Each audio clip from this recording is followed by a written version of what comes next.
Welcome friends. Let us continue to study about the power transmission on my YouTube channel. Kindly like, share and subscribe my YouTube channel. In today's lecture, we are going to study about the bearing. Bearing. So bearing is an element of power transmission which supports the moving element.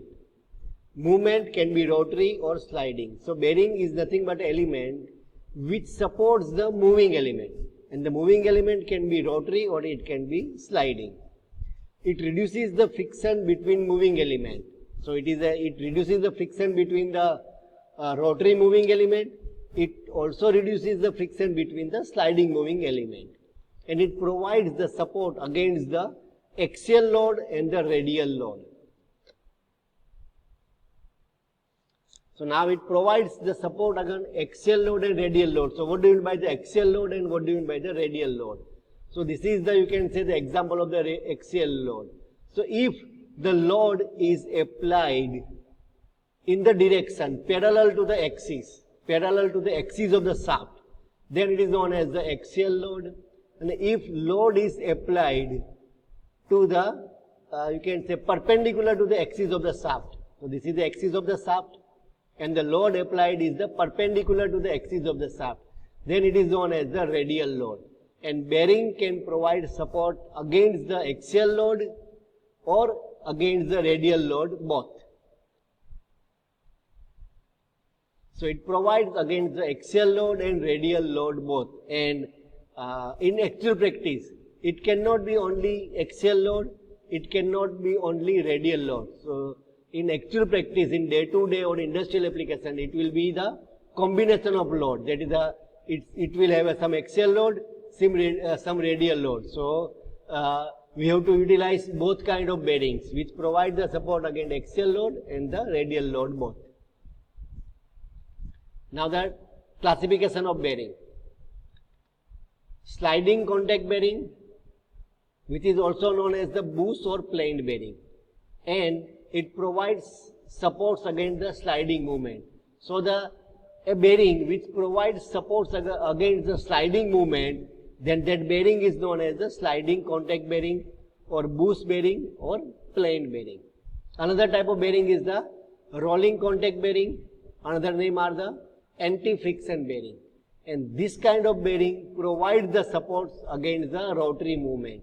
So the bearing which provides the supports against rotary movement is known as the rolling contact bearing. Now the further classification of sliding contact bearing. Journal type sliding contact bearing and thrust or collar type sliding contact bearing. Now journal type sliding contact bearing provides supports against the radial load, and thrust or collar type sliding contact bearing provides against the axial load. So if I will say journal sliding contact bearing means it provides the supports for the sliding movement and it has a radial load. If I will say thrust or collar sliding bearing, it means it has the sliding movement between them and the load acting on the axis is the axial load. Now the classification of rolling contact bearing, ball bearing and the roller bearing. So it depends upon the, you can say, the shape of the rolling contact between them. Again, the ball bearing can be classified as the journal type bearing and the thrust bearing depending upon the load, either it is radial load or axial load.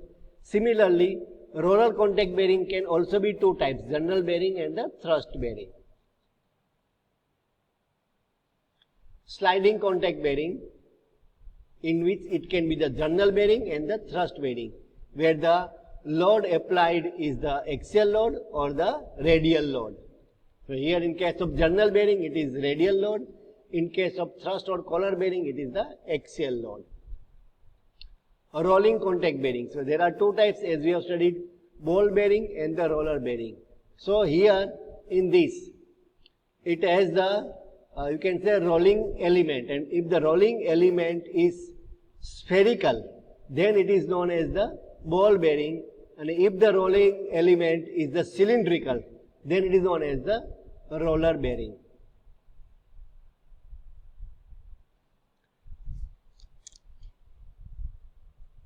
Kindly ask your queries in the comment box. Kindly like, share and subscribe my YouTube channel. Thank you.